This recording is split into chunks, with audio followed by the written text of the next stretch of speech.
Have you ever wondered what multiple sclerosis was and sometimes wonder why people who have it cannot work, get out of bed, or just do daily tasks?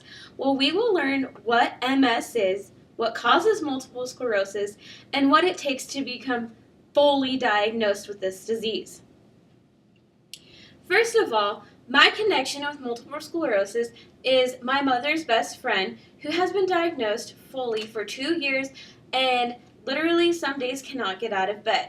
I have been studying it with her for 2 years and understand completely what she has learned and not everything that there is to know about this damaging disease. First, we will discuss what MS is. Multiple sclerosis is an inflammatory disease of the central nervous system, brain, and spinal cord. It is when there's white matter or lesions caused by myelin on the central nervous system, the spine, or even the brain. This white matter is caused from an autoimmune disease in your body. Usually people are diagnosed between the ages of 20 and 50. Small children and elderly are hard to diagnose because it takes such a long process and their bodies are either too weak or not old enough. It is a genetic disorder that can cause function relapses of writing, reading. Sometimes you cannot get out of bed and walk. Sometimes you cannot see. Your brain doesn't want to work, so it won't tell your hands to move. It won't tell your feet to walk. It's just hard to get out of bed some days, which is mostly why some people with multiple sclerosis cannot work and have a full-time job because they just don't know what day their body is going to cooperate and what day it is not going to cooperate. Next, we are going to discuss the causes.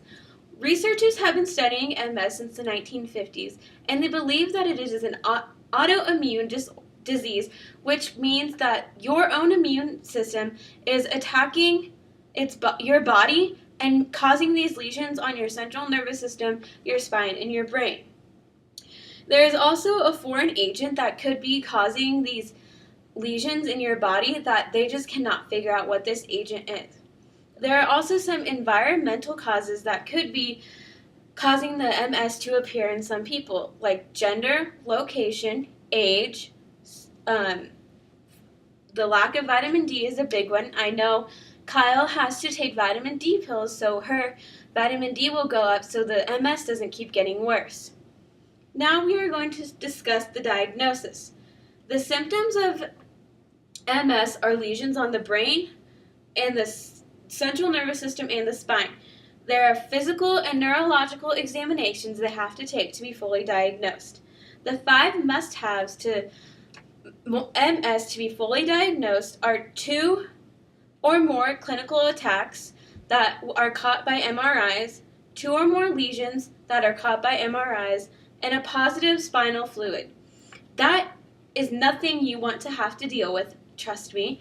These are very bad things to go through, and you don't understand why they're happening to your body. Just like I said earlier, it could just be your body attacking itself. And the 4 stages to multiple sclerosis are the relapse and remitting stage, which is the first stage, and then it progresses into the secondary progressive stage. And once it gets past that, it keeps getting worse and your body keeps going down in health.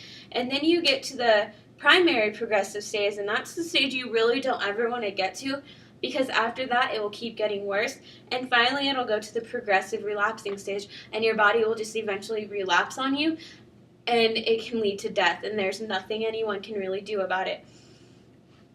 Now, there is no cure for multiple sclerosis. There are 8 different vaccinations you can take, but that's about anyone can do. These vaccinations are very expensive, and I know Kyle takes Avonex once a week in either her arm or her leg.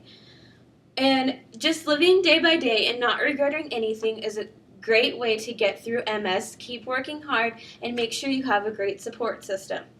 And I will leave you with this quote from Kyle, and it says, "It was very hard to go from 2 full-time jobs working 15 years to sometimes not being able to get out of bed, but it has definitely taught me to appreciate the smaller things in life."